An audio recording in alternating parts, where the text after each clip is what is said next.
welcome back to all of you once again. And let's just directly start with some of the questions that you were asking in the group.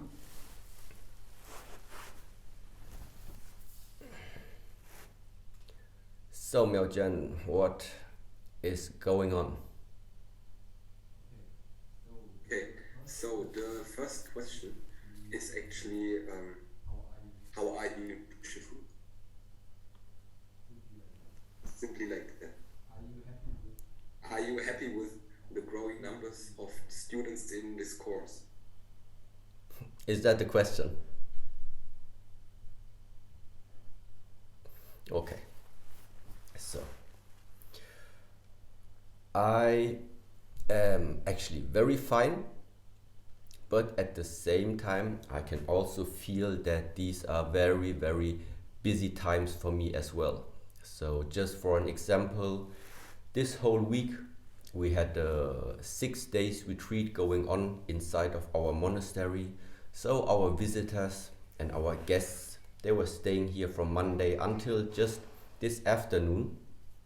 And therefore that was one of the smaller works that we did in this monastery. And at the same time in between, I'm also traveling quite a lot at the moment and trying to set up a few channels and set up also a few ideas and put ideas into practice that sooner or later you will also be able to, let's say, benefit from.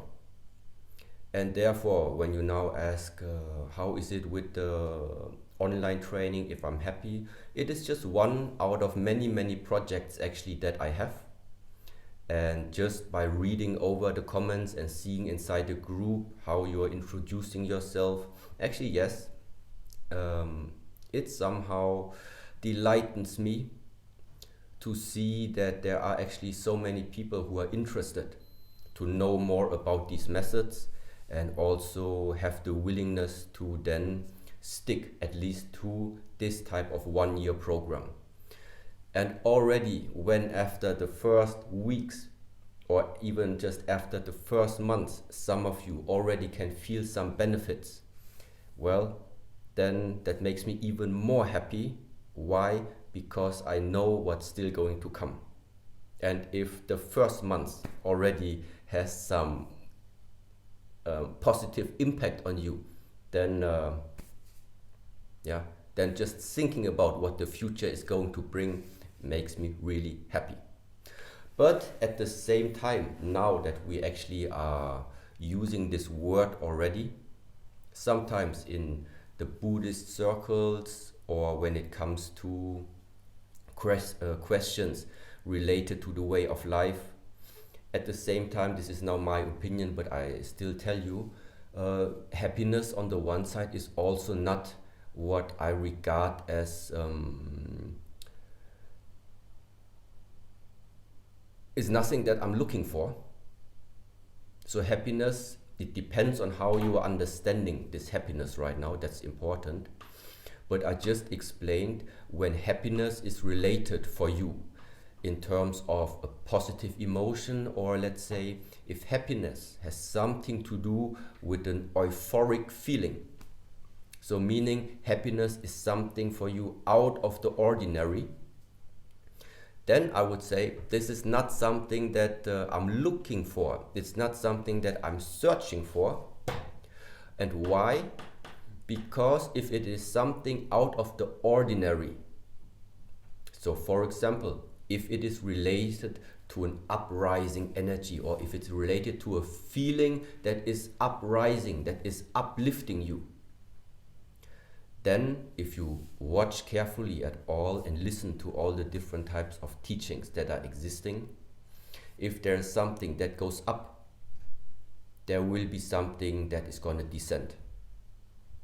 If there's something that goes left, there must be something which goes right.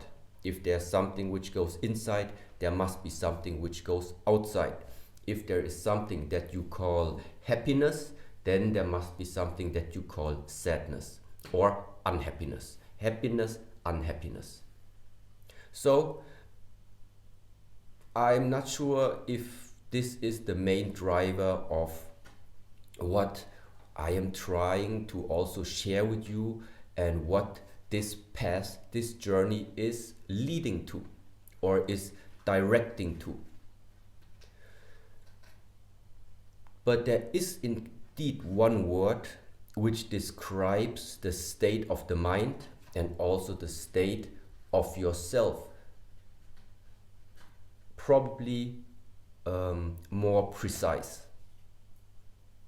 Because as long as you have movement, as long as something moves, if something inside of you moves up, there will come the movement downwards. If something moves to the front, there will be something that moves back. So what is it that I'm trying to tell you?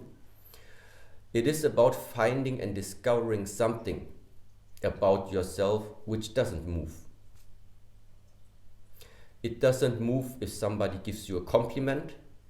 It doesn't move if somebody insults you. It's something which doesn't move if somebody gives you a present, and it is something that doesn't move if somebody takes something away from you. And very often it's extremely hard, and that's why we sometimes say it's pointless to talk about it, because you cannot talk about it. Because in the moment we try to put something like this into words, that just cannot be it. Because if you just think about it, no matter which word you are using and which word is leaving your mouth, in the moment you speak it out, you have already created its counterpart. Because in the moment where we humans are using words, the reason to use words is because you are identifying something out from the rest. So why can you say behind there is the Pudao, behind there is the long sword, or behind me is the monk spade? So why can I use the word and name it like this? Because in the moment where I say this is the monk spade, then you already see, yeah, but it is isolating itself from the rest what is also behind there on the wall. We have staffs, we have gens swords, we have Tai Chi swords, we have broadswords, and so we have other objects behind there. So by using the expression and using one word, it's the nature that by using a word you are separating. So that means every time we are using a definition and try to identify something, you are already finding yourself in the world of separation. This is what is called a form. If you are finding yourself in the world, in the area of form, then it means a form normally has an outside shape, or a form itself is based upon a shape. This shape means it's separating something that is inside the form from something that finds itself outside the form. So that means the world of forms is simply based already on very dual aspects, on contradiction, on separation. And now maybe some of you have heard already this story before, but I'm gonna tell you again, because this also quite puts it into perspective. What do you mean by words, and why in the teachings, very often, especially in Asia, there are not many words used? Yeah, I just explained, for example, to the group of Chi Gong practitioners that was here this week. It normally is very uncommon. It's an uncommon question to ask a teacher, why should I do it? Why should I do this practice? Because even if I am giving you an answer now, why you make it or why you should make it, you might think that you have intellectually understood But what's the point of intellectually understanding something but physically not being able to relate to it? And the relation, so meaning to relate to something, to relate to a specific feeling, it only comes because it has been developed inside of yourself. So that means the why question. Why should I do this practice? What's the purpose of this practice? You know, after you have done it often enough. And then the nice part about this is even that it's not me who is going to give you the answer, because it is up to you. It has been your work and it has been your discovery to figure out for what is this movement, for what is this practice.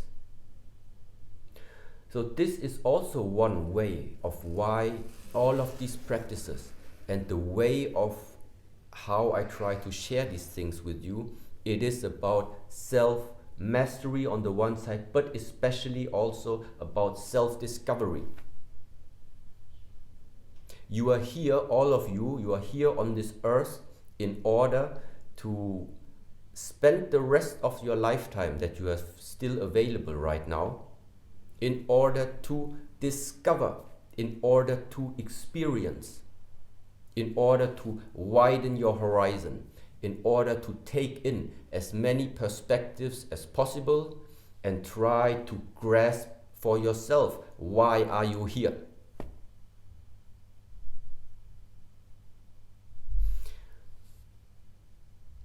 Because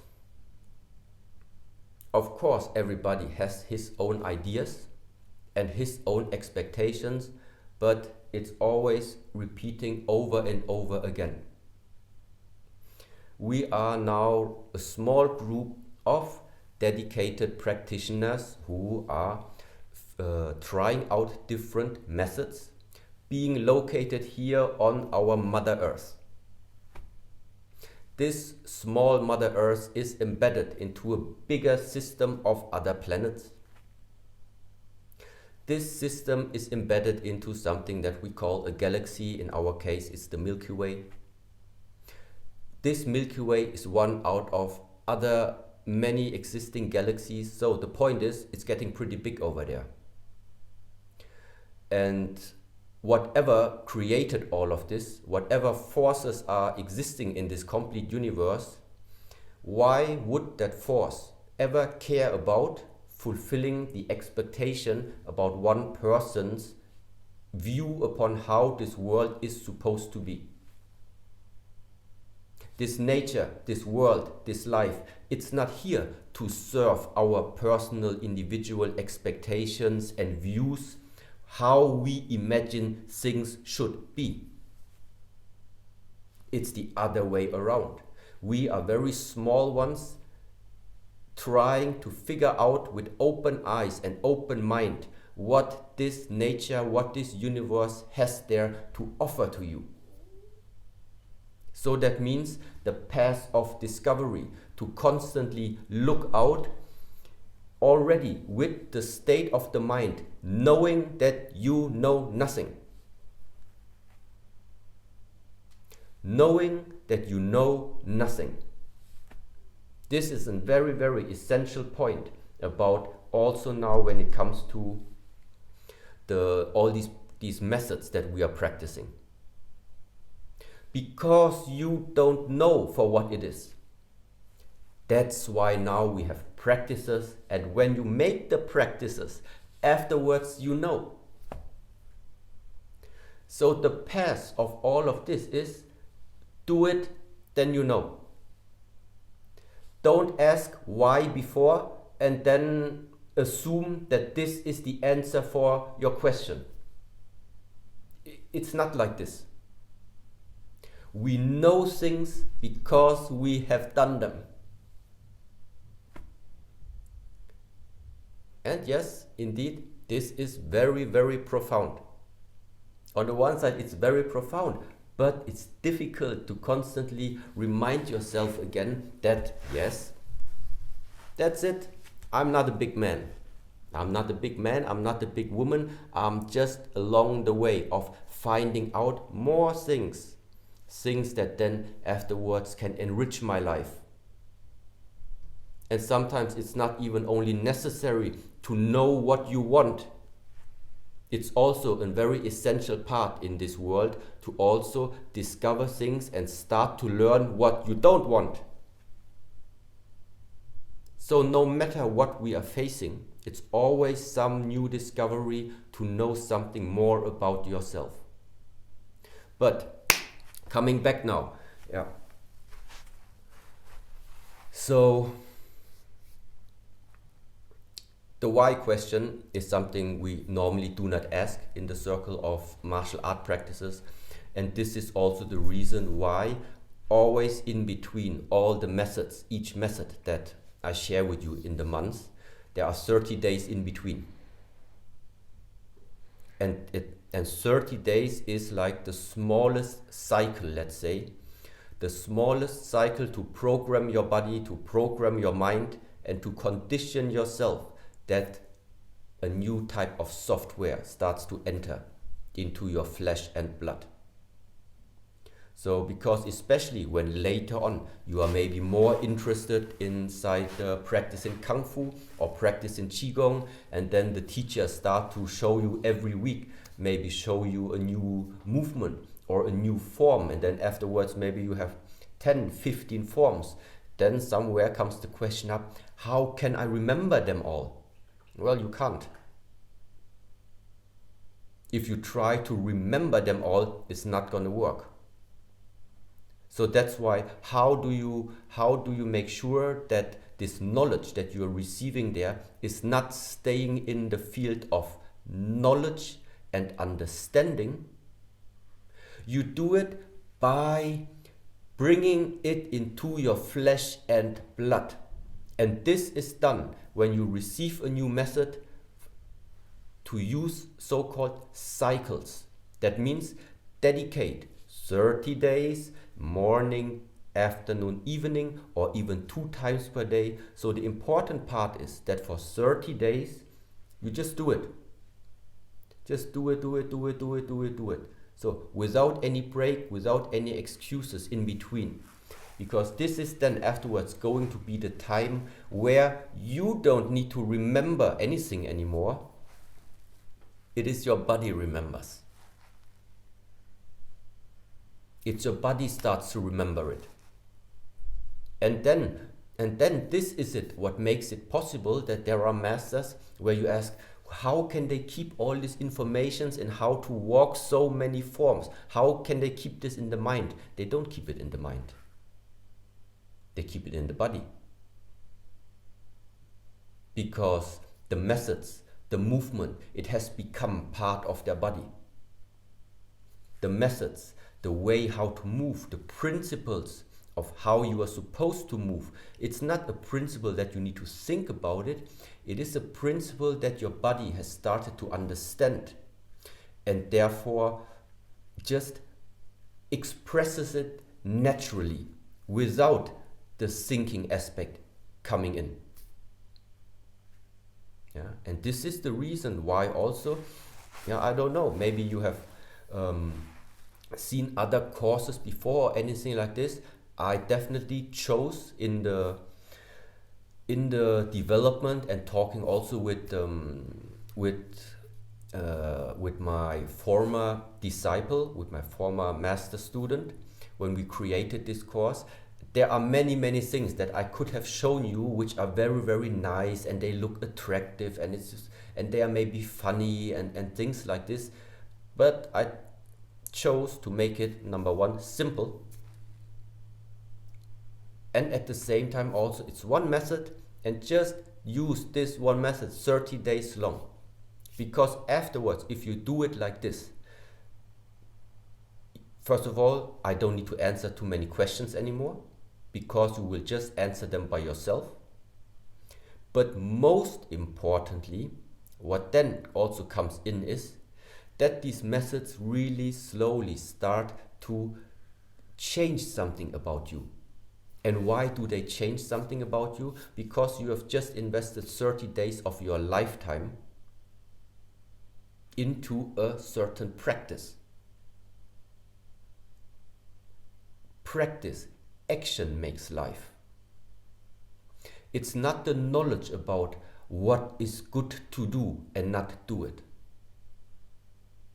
It's about, of course, knowledge is important, but more important than the knowledge itself is how do you live your life based on what is your average 24-hour day. And this is why also one of my masters, Shifu Yanlei, yes, he's one warrior monk from the UK, and he always used to say, yes, action makes life, not thinking about life. Action makes life. And I maybe express it in another way sometimes, but this is actually coming straight to the point. Yeah, stop staying in the mind too much. Stop talking about what is good. Stop thinking about what is good. Stop judging in the mind about this is good, this is bad.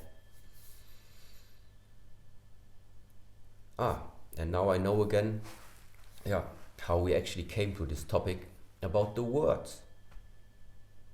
Because just as when you are using a word, which means then you are already separating something, there are sometimes monasteries where it is a method, a common method, that you are not allowed to speak. So that means these are monasteries where one of the methods is to be quiet, to be silent. And there goes this one story that in ancient traditions or also in monastic traditions, actually it's quite an honor when a master goes for a walk and then also takes one of his disciples or even one of his students to join him on the walk. But when going with a master on a walk, it's normally also an unwritten rule to not speak. And so there was this one time when one master took one of his disciples on a very early morning walk because they wanted to see the sunrise from the top of the mountains. And when they arrived at the mountain and the sun just started to rise, it was the first time that his students saw this type of panoramic view in his lifetime, and so he was quite overwhelmed about what he saw there. And that's why he simply expressed, "Oh, Master, this is such a beautiful view." Yeah. And now the story ends, I'll make it short, ends like this, that was the last time that the student went together with the master for a walk. Yeah, why? Because the student was talking.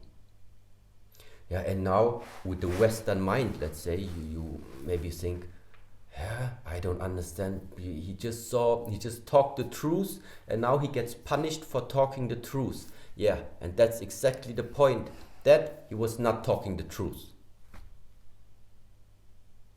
Why? Because you can't talk the truth. You cannot talk about the truth. I make it a little bit more understanding maybe. Just imagine this session that we're having right now. Yeah, it's gonna last now until German time 9:30, which is 90 minutes. And maybe some of you afterwards still have the time to talk to one of your friends or maybe talk to your partner about anything. And now just imagine your partner would be asking you, so hey, you just had this session there with the Shaolin Temple Europe with Shi Heng Yi. So how was it? And then you would start to now explain with your words how that session was. So it doesn't matter what you are saying. It's not the truth. You could even spend more time than the actual 90 minutes that we have right now. You can talk for 2 days about this session, and it's never going to be the truth that you are telling to your partner over there. Because the only truth that is existing is this one right now. But what should I say what this is? So is it exciting? Is it calm? Is it boring? Is it bright? Is it dark? Is it silent? Is it exhausting?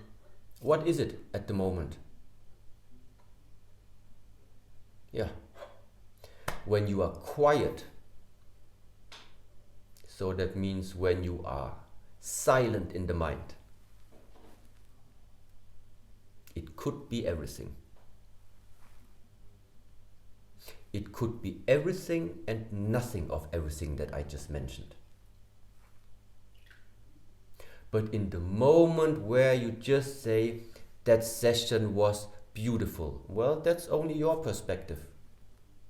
It's not the truth. It's your perspective. So, and this is the point why I'm telling you all, why I just mention this. I mention it because it is something important to understand. That it's the reason why I'm not looking for happiness. Because what I'm looking for, I cannot open even the mouth and try to find a word about it, because that would probably not be it. But something that probably fits the best to all of this, I would maybe say it's called silence. It's peace. It's just stable and there.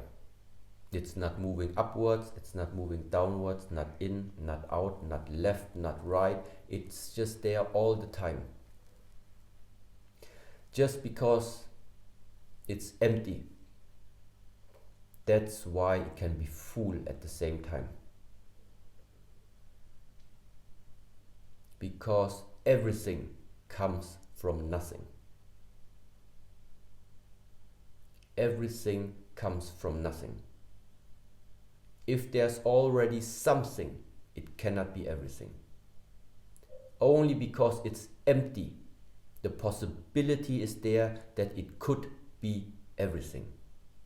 So, okay, enough philosophical talk. What's the next question? Okay, the next question from Jerome Tanguy. The more I practice Baduan Chin, the more I let the Chi do the form rather than doing the form. How much freedom can I take from the form?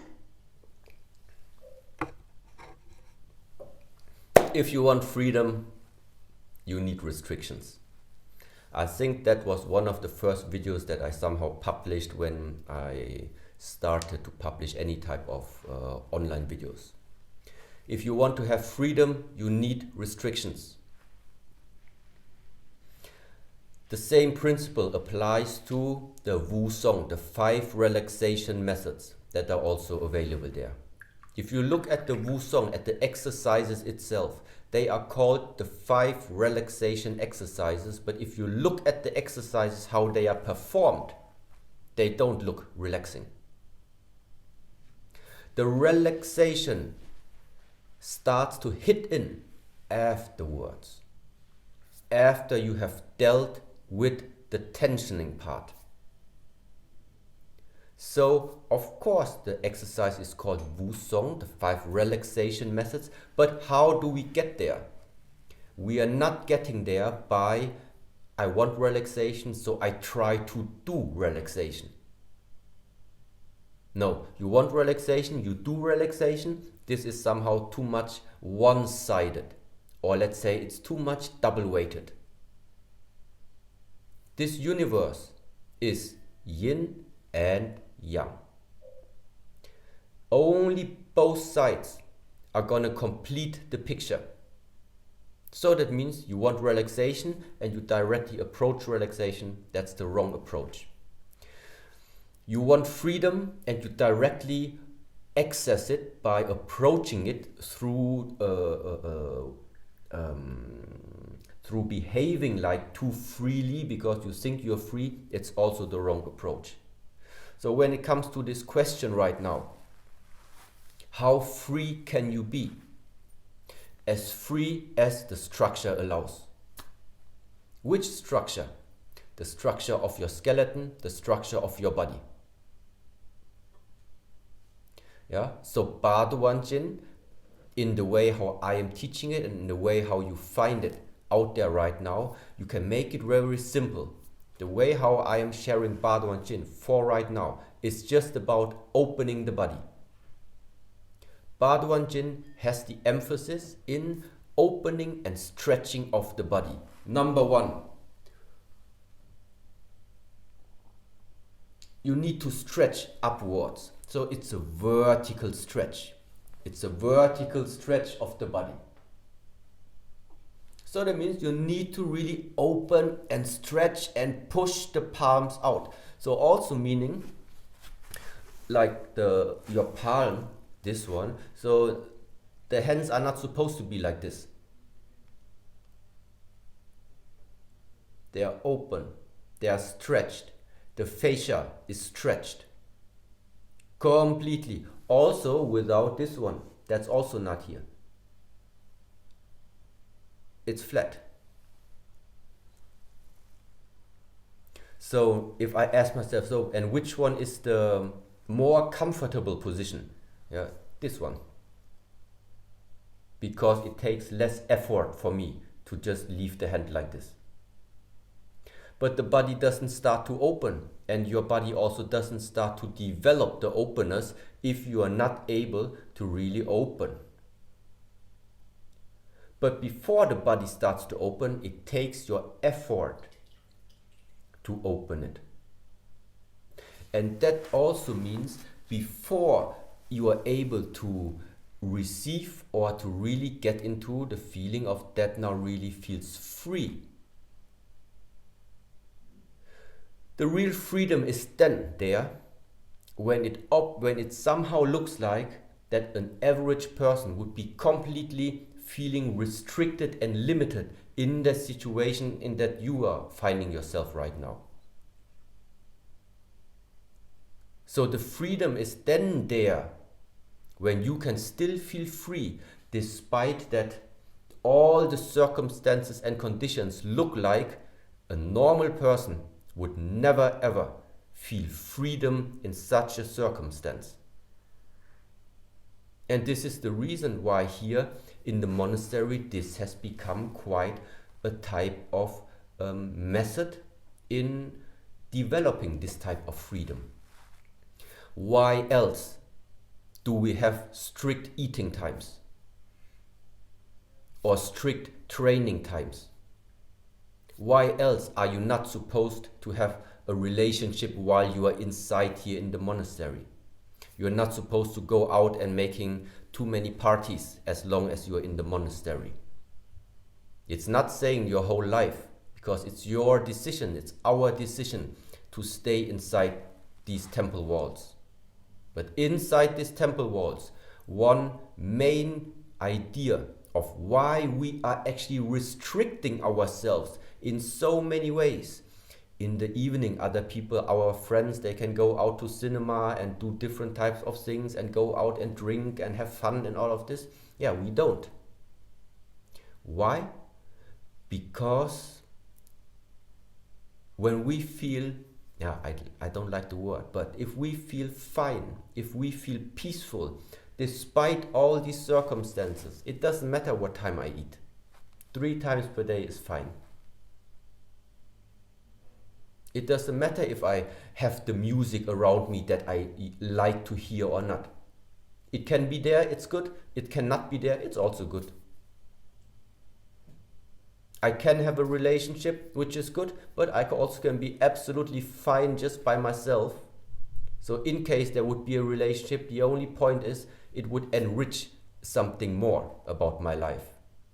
But in the moment where you are absolutely self-fulfilling and find your own peace with yourself and your life, regardless of the circumstances, this is in a way what for us is also an indication that there is some type of freedom that started to enter your life, because your state of being becomes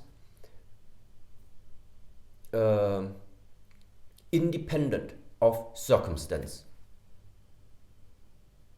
Because of course, when nowadays you ask, so why are you satisfied with your life? And somebody would answer, because I have a good job, because I have a nice wife or a nice husband, because I have beautiful children, because I have a dog, because I have very nice holidays. Yes, that's all great. These are, of course, reasons why to be satisfied. But now comes that unfortunate thing, that nothing lasts forever.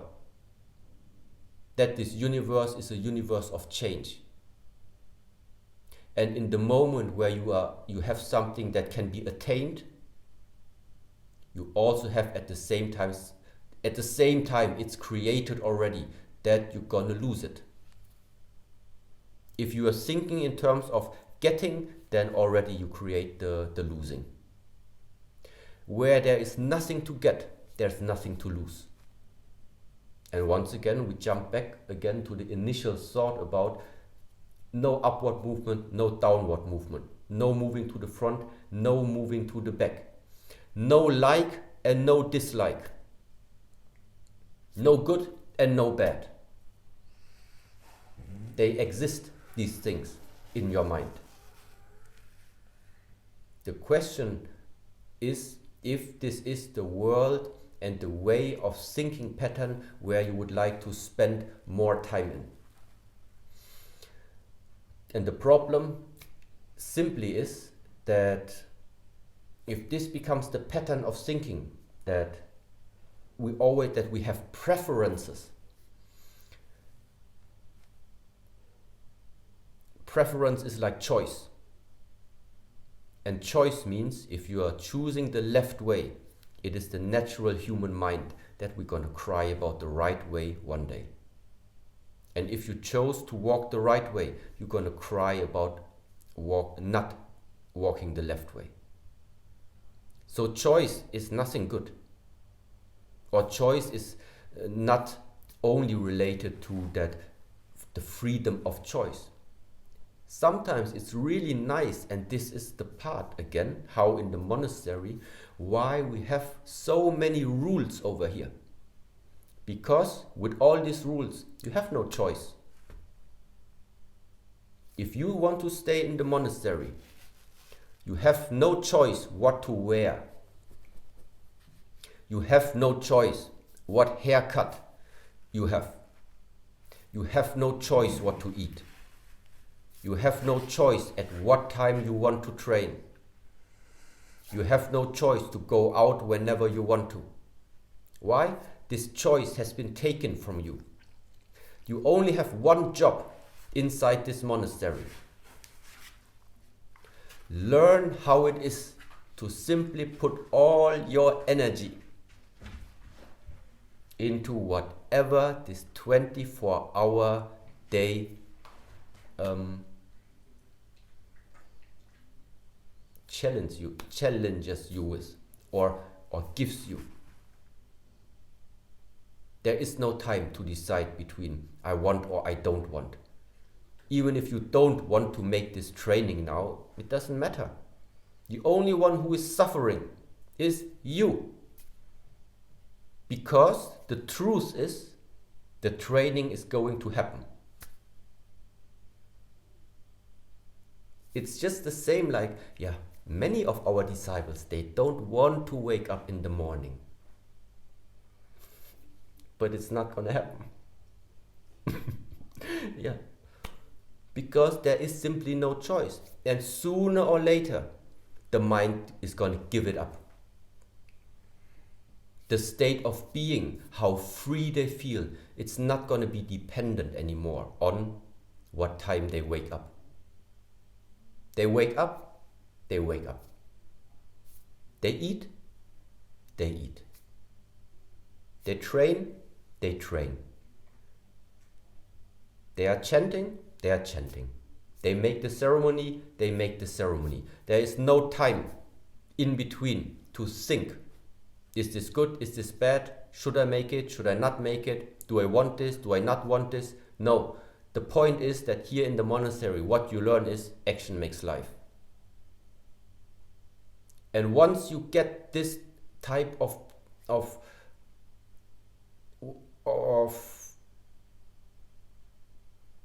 way of life. It's a way of with what type of state of the mind you're walking through the day. When you have understood it and are fine despite all the restrictions that we have here in the monastery, when you wake up and say, doesn't matter what's going to happen today, you are feeling good, then the chances are really high that you have discovered something about yourself, and now you're free to go out in the world, and goodbye to the monastery.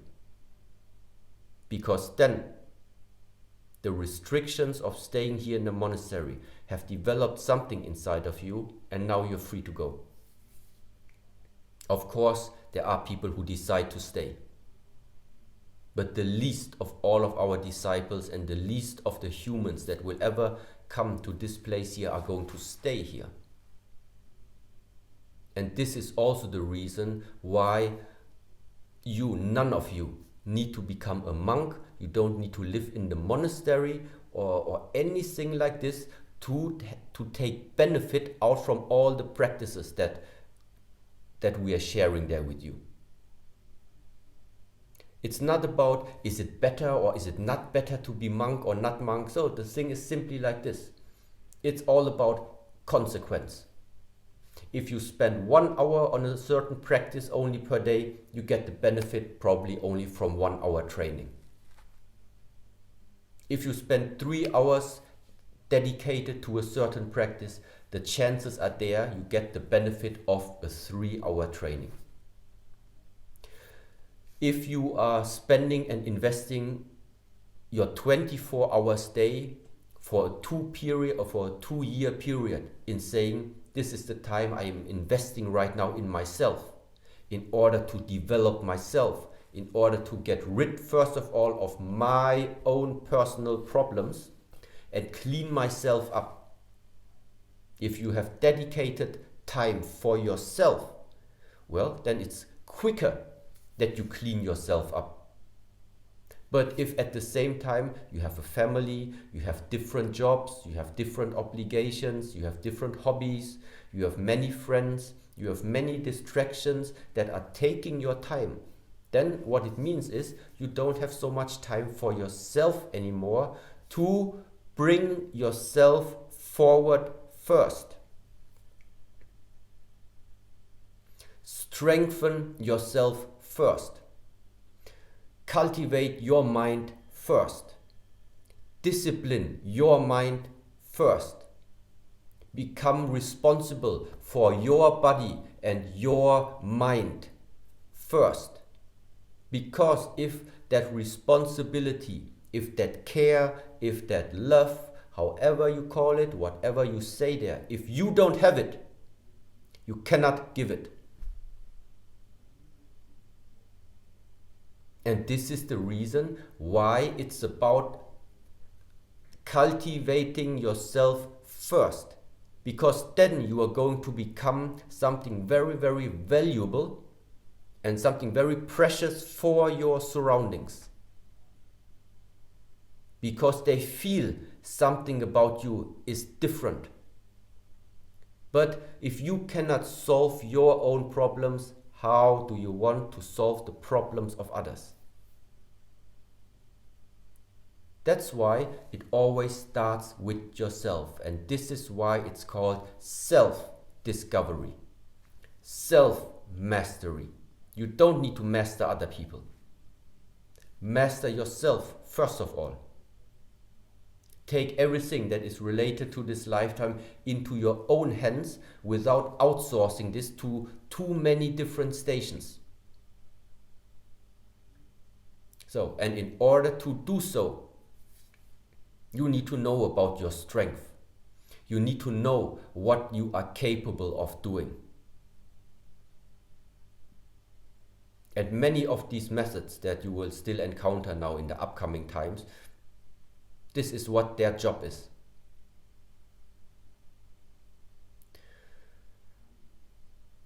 Yeah, maybe some of you don't like to hear it, but it's like this, and I mention it again. Even here as a teacher, or even if people call me master, I have nothing to give you.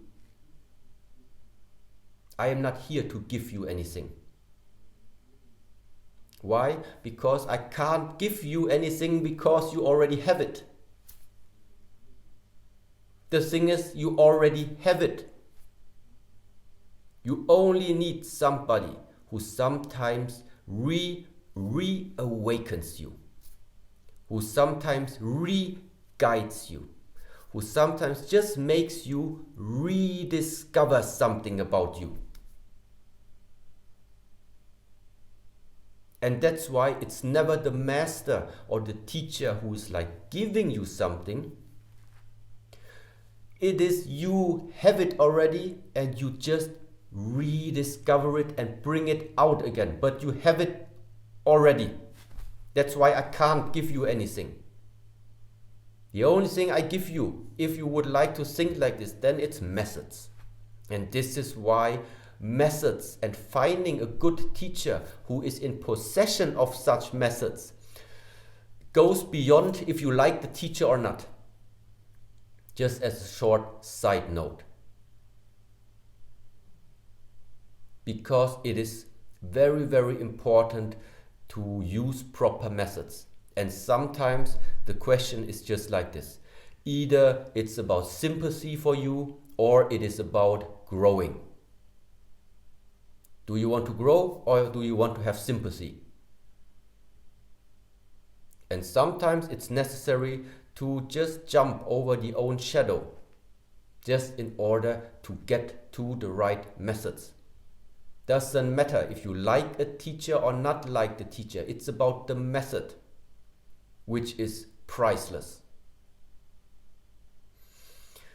Yes, okay. Now let's just make one more question because we need to practice.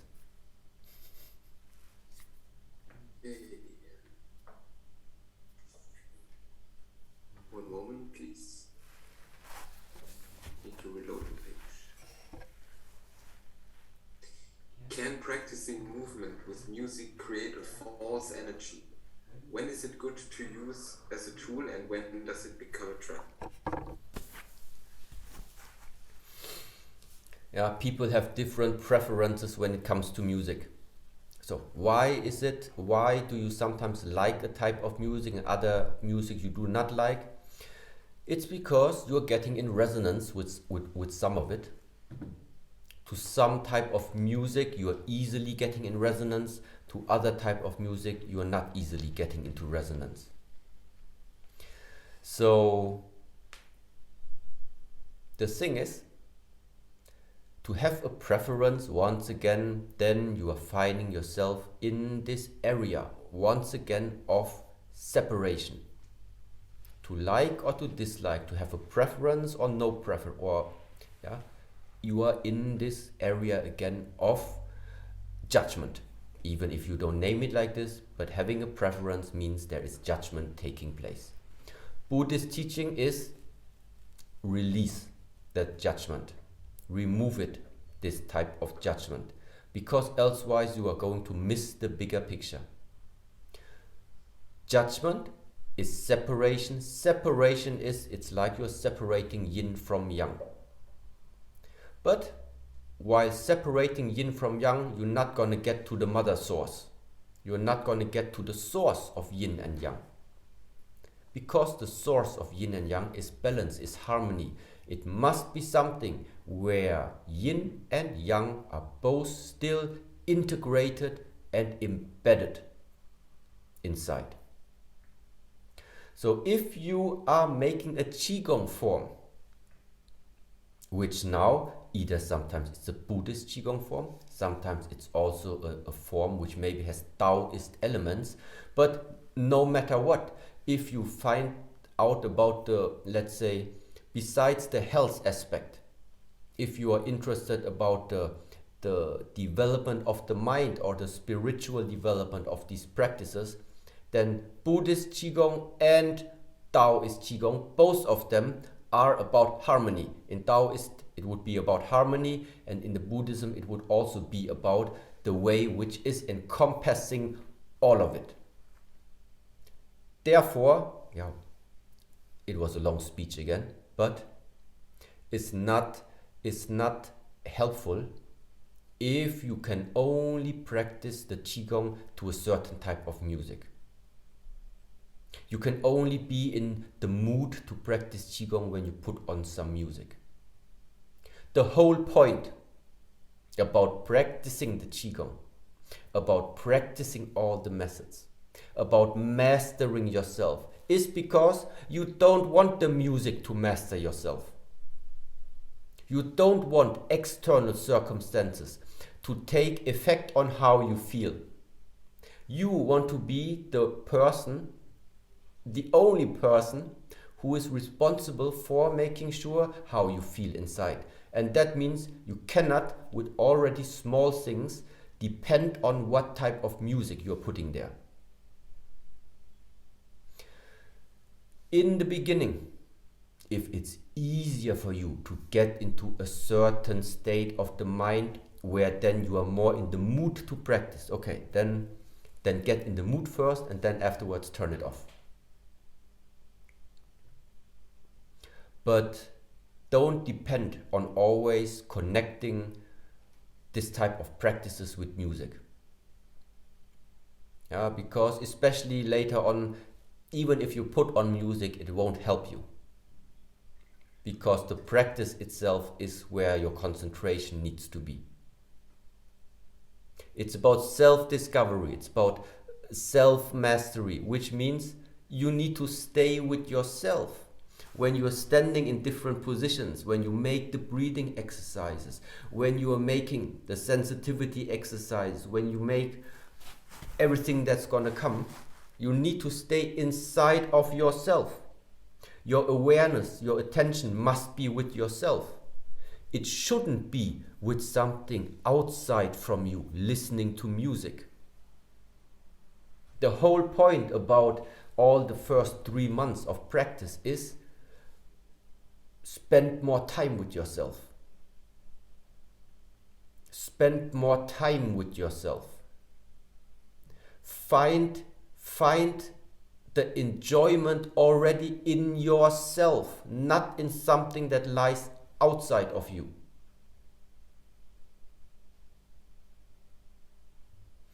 Yeah? Okay.